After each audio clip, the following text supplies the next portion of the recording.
Oh, so we're going to have to address this because I am very much in the belief that someone like Nigel Farage should be taken head on. And in a way, sometimes you've got to play his game. You've got to talk about Nigel Farage to explain why he's so bad, why I think the people of Clacton are going to incredibly regret electing Nigel Farage almost instantly. And hey, if you're from Clacton, you have my sympathies, but you're going to learn, I think, very quickly why Nigel Farage is quite bad for you. And like I say, we'll be discussing that in a moment. But there is no way that, you know, I or anyone who covers politics can just ignore what Nigel Farage does for the next couple of years. Because we've got to talk about it, unfortunately. We've got to talk about his nonsense. We've got to debunk his nonsense. You saw about the Ukraine stuff. I did a video sort of responding to that, saying all that stuff he said is just absolute bunkum.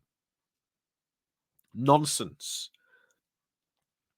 And I have to say this. If you are from Clacton, how do you feel about the fact that Nigel Farage said that he would hate being an MP for Clacton because he doesn't want to spend every single Friday the next 4 or 5 years in your town?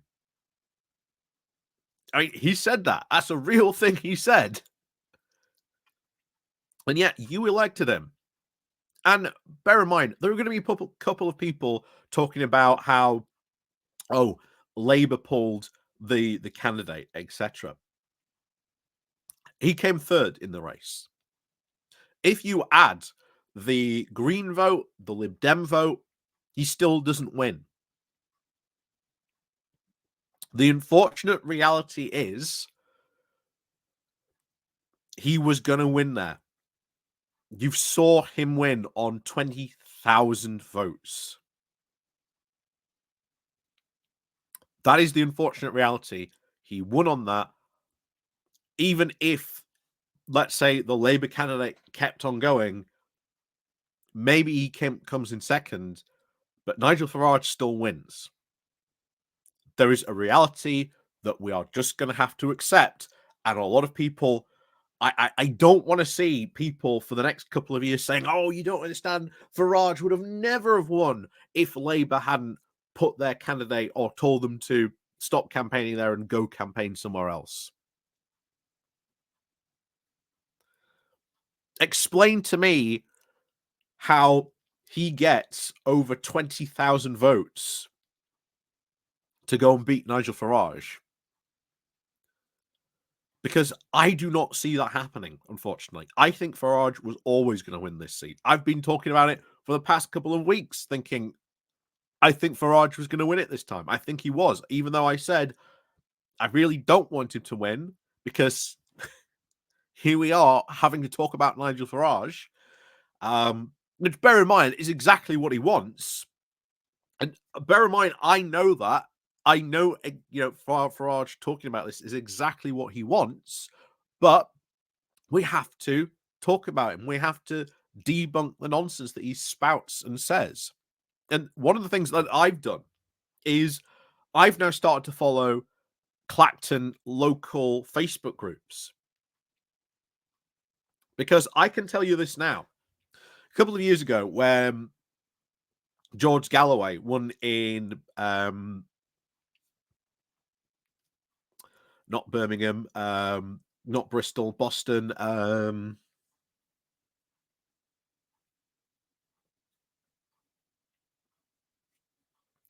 I've forgotten it now. Oh, starts with a B.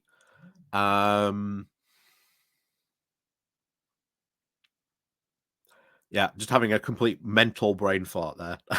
But yeah, when he won there, Bradford, that was it. In the local Bradford newspapers, you would see letters time and time again complaining about George Galloway, about the fact he wasn't there, he wasn't doing his constituency work, that he wasn't really supporting Bradford as an MP. And that is now going to do exactly happen what is going to be happening in Clacton.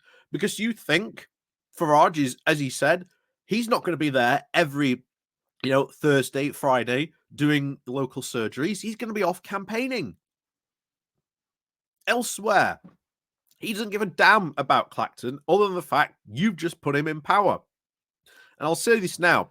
Yeah, the guy, obviously the Conservative who lost, I don't agree with him, but I'll tell you this now. There's a lot of people on the Clacton Facebook groups who are incredibly worried now that Farage has won because their previous MP had been heavily supportive of one of their local hospitals, that they were incredibly worried about being closed down. Do you think Farage is going to give a damn about that hospital? Do you think he is going to put the same amount of work and effort into keeping that local hospital in Clacton up and running? I don't. I don't at all. Farage tells you who he is. That he's an absolute fascist, that he's an absolute firework, just there to cause disruption. And if you want a perfect example, just look at his record in the European Parliament. Barely turned up, was only there to give like the occasional bombastic speech. When he was on a committee, out of 64 meetings, he only turned up to one. But apparently, fishing was on his agenda. I haven't seen Farage talk about fishing or with fishermen since the end of the Brexit campaign.